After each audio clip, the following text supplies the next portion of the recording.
विधानसभा में सीट बंटवारे को लेकर शिवसेना उबाटा सांसद संजय राउत ने आज मीडिया से बात करते समय महाराष्ट्र के कांग्रेस नेताओं की आलोचना की।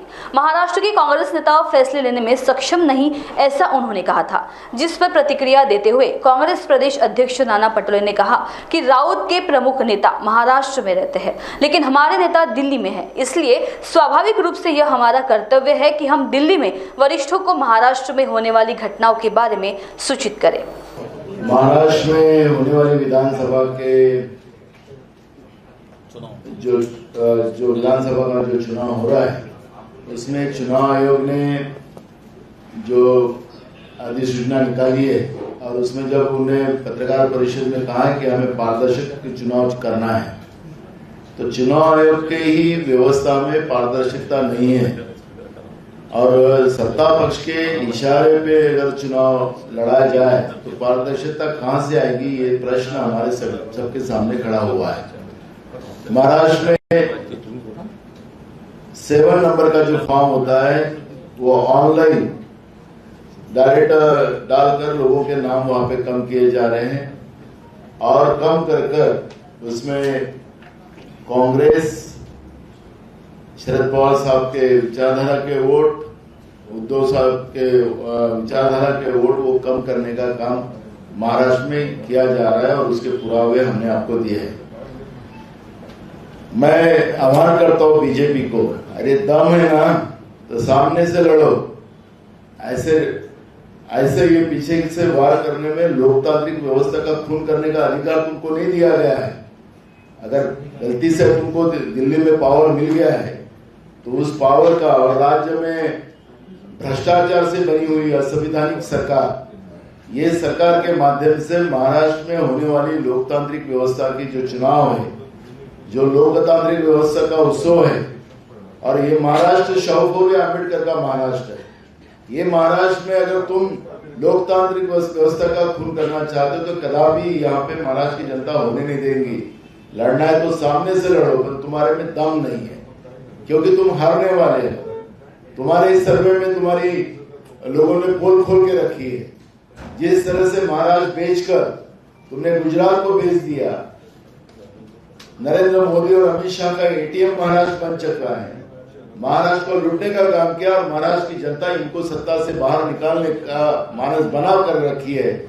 तो यही अब हारने के डर से लोकतांत्रिक व्यवस्था का खून करने का काम ये लोग कर रहे हैं।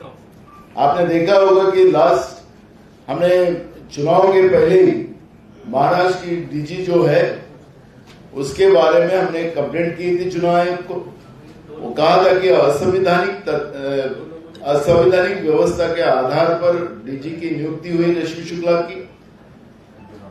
अब चुनाव आयोग ने जो इलेक्शन जिस दिन डिक्लेयर किया उस दिन प्रेस कॉन्फ्रेंस ली। उस दिन लोगों पत्रकार जी ने पूछा कि आप डीजी बदलने वाले हो क्या, तो चुनाव आयोग कहते हैं कि हम बदल नहीं सकते, डीजी के अधिकार हमारे नहीं है।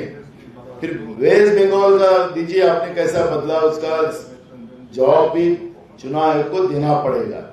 अगर चुनाव पारदर्शी करना हो तो ये व्यवस्था के आधार पर चुनाव आयोग ने तुरंत एक्शन लेना चाहिए और महाराष्ट्र में चुनाव पारदर्शी होना चाहिए। मांग हम तीनों दल, कांग्रेस, उद्धव साहब का गठ और शरद पवार साहब के गठ के माध्यम से हम लोग करने जा रहे हैं और महाविकास आघाड़ी के माध्यम से किए जा रहे हैं। अगर चुनाव पारदर्शक नहीं होता है तो इसका मतलब है कि चुनाव आयोग और केंद्र में बैठी हुई मोदी और बीजेपी की सरकार, इनकी साठगांठ से लोकतांत्रिक व्यवस्था का खून करने का काम चुनाव आयोग कर रहा है।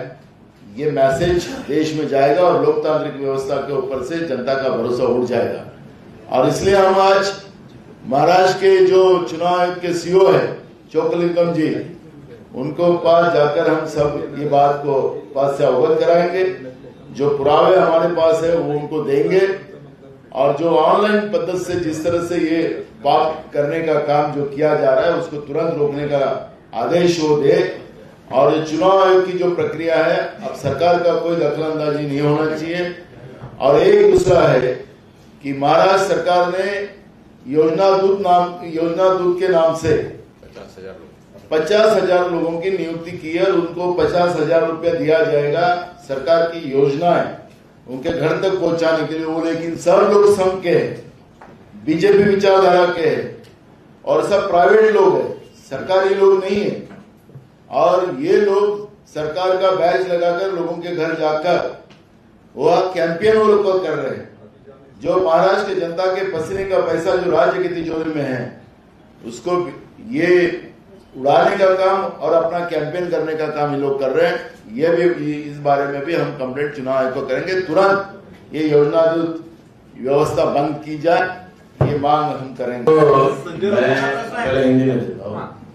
पहली बात ऐसी है कि संजय राउत जी के नेता उद्धव ठाकरे जी है, हमारे नेता मल्लिकार्जुन खड़गे जी और राहुल जी है, और राष्ट्रवादी के नेता शरद पवार जी, जो हमारी टीम में हम लोग जो शिवसेना की मीटिंग जो कमेटी जो है उसमें ना शरद पवार जी रहते हैं, ना उद्धव जी रहते हैं, ना मल्लिकार्जुन खड़गे जी, ना राहुल जी रहते हैं। लेकिन हम लोग कमेटी जो बनी है उनके आदेश से बनी है, हमारे तीनों नेता के आदेश से बनी है। हमारी जवाबदारी है कि हमारे नेता को जो भी कुछ हुआ वो मालूमात देना, वो हमारा अधिकार है, वो देना पड़ता है। संजय राउत उद्धव जी को ओवररोल करते होंगे तो उनका इशू है, हमें पता नहीं क्या है उनका, अगर वो ऐसा बोलते हैं तो। लेकिन हम हमारे नेताओं को हम वास्तविकता बताना ये हमारी जवाबदारी है और वो हमने काम किया है। संजय राउत का काम, संजय राउत क्या कर रहे हैं, हमें संजय राउत के बारे में मुझे कुछ बोलना नहीं। महान्यूज 7 विजय गावंडे, ब्यूरो रिपोर्ट, मुंबई।